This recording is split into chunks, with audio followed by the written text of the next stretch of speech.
Hello mga idol, panibagong araw, panibagong vlog na naman tayo mga idol. Nandito pala kami ngayon sa Santa Cruz, dito sa Bulacan. May nagpapagawa sa amin ng washing. Ang sabi ng may-ari, ayaw daw umikot yung dryer. So tara, paikutin natin. So ngayon mga idol, nandito na tayo sa loob. Kasama ko nga pala yung professional na technician sa mga washing machine mga idol. Ito si Warren. So ang una natin gawing mga idol, check first before anything else. Pamalay natin mga idol, may barya pang nalaglag dito. Ayun, pagkatapos namin i-check, wala kaming nakitang barya. So tara, i-check na natin.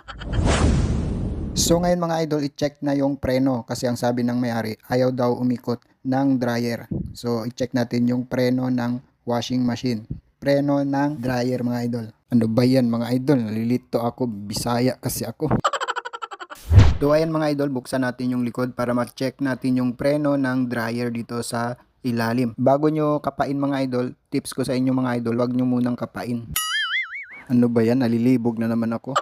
Baka kasi may ahas sa loob mga idol, kaya wag mo munang kapain, baka matuklaw ka. At ayan na nga mga idol, kinapa na pero parang hindi pa niya nakapa. So kailangan ng ilaw mga idol para makapa yung kapain. O ano na naman iniisip nyo mga idol? Ay kayo talaga, malicious minded talaga kayo. Siya nga pala mga idol, malapit na ang February 14. May makakapa na ba kayo mga idol? Kasi ako meron na. Sa mga wala pang makakapa dyan, kapain mo muna yung dapat mong kapain dyan. Joke lang mga idol. So back to work muna tayo mga idol. Kaya nga mga idol, no, pagkatapos namin i-check yung dryer ng washing machine, nakita ko itong sisiw. Napaka-cute ng sisiw. So ayan mga idol, no, natapos na namin i-check lahat. So iti-testing na naman mga idol para sigurado na maayos na yung gawa. Mahirap na kasi mga idol, baka sabihin back job. Sa mga hindi pa nakakaalam mga idol, gumagawa pala kami ng washing machine, ref, aircon, freezer. Tumatanggap din po kami ng home service. At kung hindi na lumalamig yung aircon nyo mga idol, sigurado marumi na yan mga idol. Pwede din kaming maglinis niyan. Napakamura na, barato pa. Pa-share na din ng video na ito mga idol para malaman ng iba. At malay mo, baka may discount ka. Sa mga gustong magpagawa mga idol, washing machine, ref, freezer, aircon, tsaka magpalinis ng aircon, just contact Emerson Molit mga idol.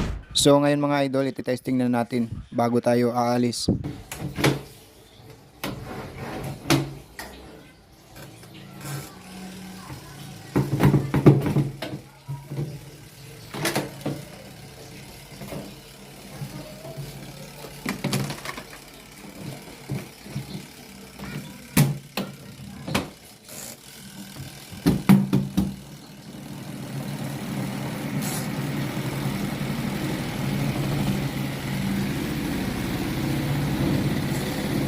Umigot nga, kaya Lagi niya yun sa ano.